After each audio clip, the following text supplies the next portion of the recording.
Hello, and welcome to Skyrim Bedtime Stories with me, KDB.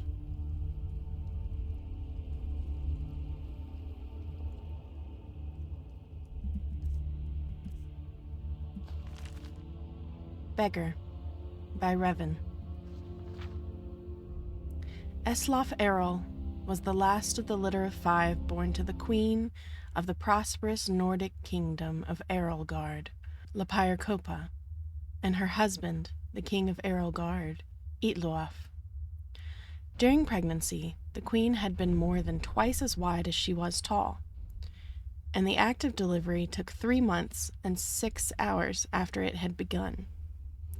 It is perhaps understandable that the Lapire elected, upon expelling Eslaf to frown, say, "Good riddance," and die. Like many Nords, Itloaf did not care very much for his wife, and less for his children. His subjects were puzzled, therefore, when he announced that he would follow the ancient tradition of his people, of Atmora, by following his beloved spouse to the grave. They had not thought they were particularly in love, nor were they aware that such a tradition existed.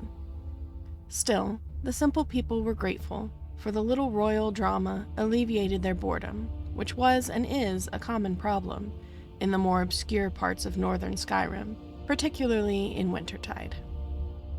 He gathered his household staff and his 5 fat, bawling little heirs in front of him, and divided his estate.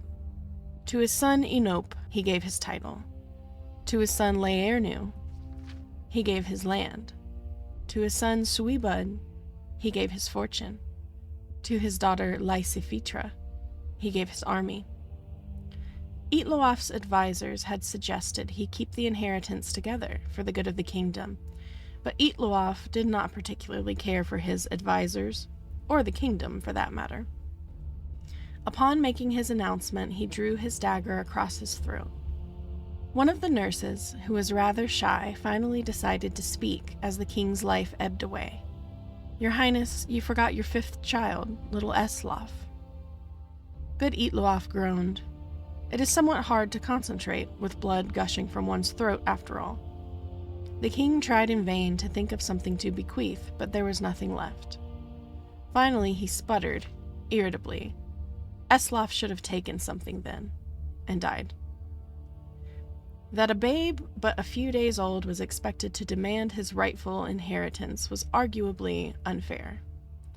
But so Eslaf Errol was given his birthright with his father's dying breath. He would have nothing but what he had taken. Since no one else would have him, the shy nurse, whose name was Druspa, took the boy home. It was a decrepit little shack, and over the years that followed, it became more and more decrepit. Unable to find work, Druspa sold all of her furnishings to buy food for little Eslaf. By the time he was old enough to walk and talk, she had sold the walls and the roof as well, so they had nothing but a floor to call home. And if you've ever been to Skyrim, you can appreciate that that is scarcely sufficient. Druspa did not tell Eslaf the story of his birth, or that his brothers and sister were leading quite nice lives with their inheritances, for, as we have said, she was rather shy, and found it difficult to broach the subject. She was so painfully shy, in fact, that whenever he asked any questions about where he came from, Druspa would run away. That was more or less her answer to everything, to flee. In order to communicate with her at all, Eslaf learned how to run almost as soon as he could walk. He couldn't keep up with his adopted mother at first, but in time he learned to go toe-heel, if he anticipated a short but fast sprint, and heel-toe if it seemed Druspa was headed for a long-distance marathon flight. He never did get all the answers he needed from her, but Eslaf did learn how to run. The kingdom of Errolgard had, in the years that Eslaf was growing, become quite a grim place. King Enope did not have a treasury, for Suibud had been given that. He did not have any property for income, since Laernu had been given that. He did not have an army to protect the people, for Lysifitra had been given that. Furthermore, as he was but a child, all decisions in the kingdom went through Enope's rather corrupt council. It had become a bureaucratic, exploitative land of high taxes, rampant crime, and regular incursions from neighboring kingdoms. Not a particular unusual situation for a kingdom of Tamriel, but an unpleasant one nonetheless. The time finally came when the tax collector arrived to Druspa's hovel, such as it was, to collect the only thing he could, the floor. Rather than protest, the poor shy maid ran away, and Esloff never saw her again. Without a home or a mother, Esloff did not know what to do. He had grown accustomed to the cold, open air in Druspa's shack, but he was hungry. "May I have a piece of meat?" he asked the butcher down the street. "I'm very hungry." The man had known the boy for years, often spoke to his wife about how sorry he felt for him, growing up in a home with no ceilings or walls. He smiled at Esloff and said, "Go away or I'll hit you." Esloff hurriedly left the butcher and went to a nearby tavern. The tavern keeper had been a former valet in the king's court and knew that the boy was by right a prince. Many times he had seen the poor ragged lad in the streets and sighed at the way fate had treated him. "May I have something to eat?" Esloff asked this tavern keeper. "I'm very hungry." "You're lucky I don't cook you up and eat you," replied the tavern keeper. Esloff hurriedly left the tavern.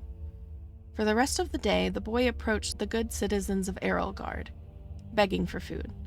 One person had thrown something at him, but it turned out to be an inedible rock. As night fell, a raggedy man came up to Esloff and, without saying a word, handed him a piece of fruit and a piece of dried meat.